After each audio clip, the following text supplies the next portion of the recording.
Halo guys, welcome to Enatek ID. Jadi pada video kali ini aku membahas iOS 16.4 yang sudah muncul untuk publik.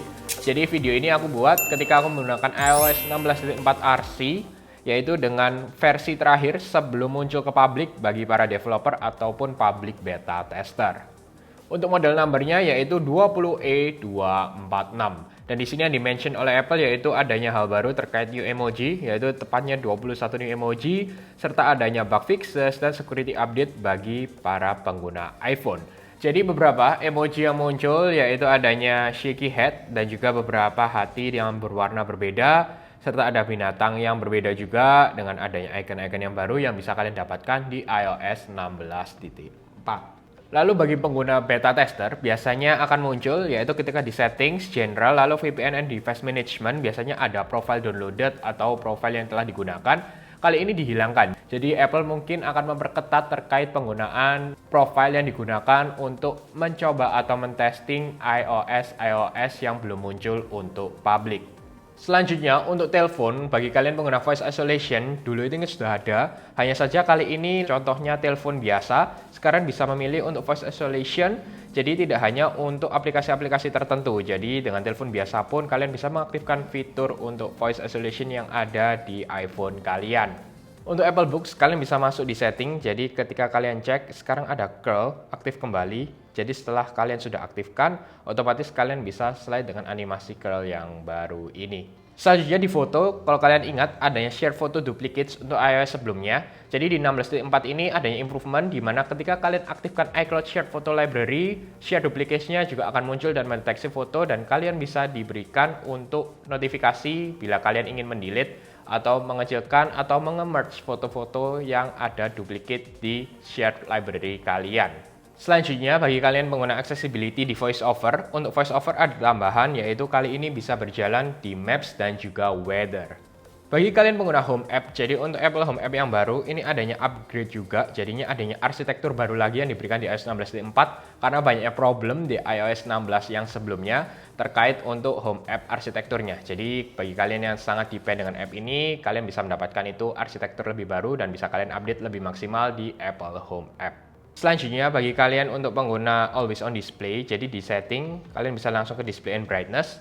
Di sini ada Always On Display sama seperti sebelumnya, bedanya adanya urutan yang sedikit berbeda, serta di 16.3.1 yang aku rasakan ketika aku matikan, Always On Display saja yang nyala, walaupun show wallpaper aku matikan, biasanya tetap wallpapernya dalam kondisi tertentu akan muncul. Tapi di 16.4 ini sudah aku gunakan beberapa hari, lebih aman, jadi lebih oke, bugnya sudah hilang.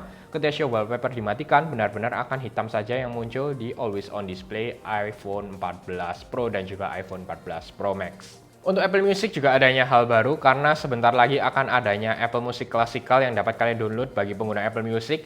Sekarang juga mulai ada section Classical di bagian bawah untuk Listen Now. Untuk notification web apps, jadi sebentar lagi kalian bisa mendapatkan fitur itu, lebih tepatnya kita juga menunggu dari web developer memaksimalkan. Jadi sebenarnya tidak hanya di Safari ya, untuk Chrome pun dengan ada info terbaru juga akan adanya notifikasi web app yang tidak hanya di desktop. Jadi di iPhone kalian bisa mendapatkan notifikasi di app tertentu, jadi kita perlu tunggu dan akan memaksimalkan. Dan pastinya nanti akan mulai di iOS 16.4. Untuk bug fixes lainnya pastinya kalian perlu menunggu dan mencoba, dan untuk overall aku gunakan tidak ada masalah, untuk fitur-fiturnya semuanya aman, lalu untuk 120Hz-nya di iPhone 14 Pro Max juga tidak ada masalah. Serta untuk kamera app beberapa ada yang juga memberikan informasi bahwa terkadang ini memberikan hasil foto yang terlalu gelap untuk prosesnya atau dengan kamera app yang digunakan oleh Apple. Jadi di sini aku sudah rasakan sih overall sedikit lebih baik, tapi pastinya kita akan cek juga bagaimana kedepannya dengan computational photography yang terus diupdate yang sebenarnya kita juga tidak tahu karena tidak diberi info juga oleh Apple di updatean terbaru. Bug fixes yang lainnya terkait crash detection juga diberikan improvement oleh Apple karena kalau kalian mengikuti berita beberapa terjadi kesalahan, tidak ada apa-apa tetapi terdeteksi bahwa ini crash detection terjadi, sehingga Apple terus memberikan improvement dengan data-data yang ada untuk memberikan experience terbaik terkait crash detection yang ada di iPhone 14 series ataupun ke iPhone yang akan datang di iOS updatean terbaru. Terkait battery usage, aku tidak bisa berkata banyak karena aku menggunakan kurang lebih hampir 1 mingguan di iOS 16.4 RC ini. Dan overall akan sama yang kalian dapatkan, biasanya tidak ada perubahan signifikan dalam waktu yang lama jika dibandingkan dengan RC dan juga dengan public yang biasanya sama juga. Jadi sehari-hari sih aku gunakan screen active 5 jam 50 menit, aku menghabiskan sekitar 60%-an. Dan pastinya sosial media yang aku gunakan umum ya, jadi Instagram, WhatsApp, YouTube, jadi umum-umum saja. Dan overall tidak ada perubahan signifikan, dan memang bisa aku bilang iPhone 11 Pro Max ini sedikit lebih boros lah jika dibandingkan dengan 13 Pro Max yang aku gunakan sebelumnya. Tapi terima kasih juga dari Apple dengan iOS yang terbaru juga, terusnya diberikan improvement dan setidaknya tidak separah ketika awal-awal iPhone 14 Pro Max ada di iOS 16. Jadi overall akan nyaman-nyaman saja di iOS 16.4 kali ini. Tambahan sedikit, di iOS 16.4 ini adanya penemuan terkait kode-kode di dalamnya. Yang pertama adanya kode baru untuk AirPods Pro. Jadi kemungkinan di AirPods Pro 2 akan muncul terbaru, di mana sebenarnya yang beda hanyalah case-nya yang compatible dengan USB-C. Jadi ganti dari Lightning ke USB-C. Yang terakhir yaitu untuk Studio Buds Plus akan muncul dari Beats ya. Jadi selain AirPods Pro 2, untuk Beats akan mengeluarkan earphone terbaru mereka, TWS terbaru, yang pastinya ini fokus untuk general, jadi chipnya tidak menggunakan chip dari Apple, tapi chip dari Beats sendiri, jadi lebih friendly juga digunakan di HP-HP Android.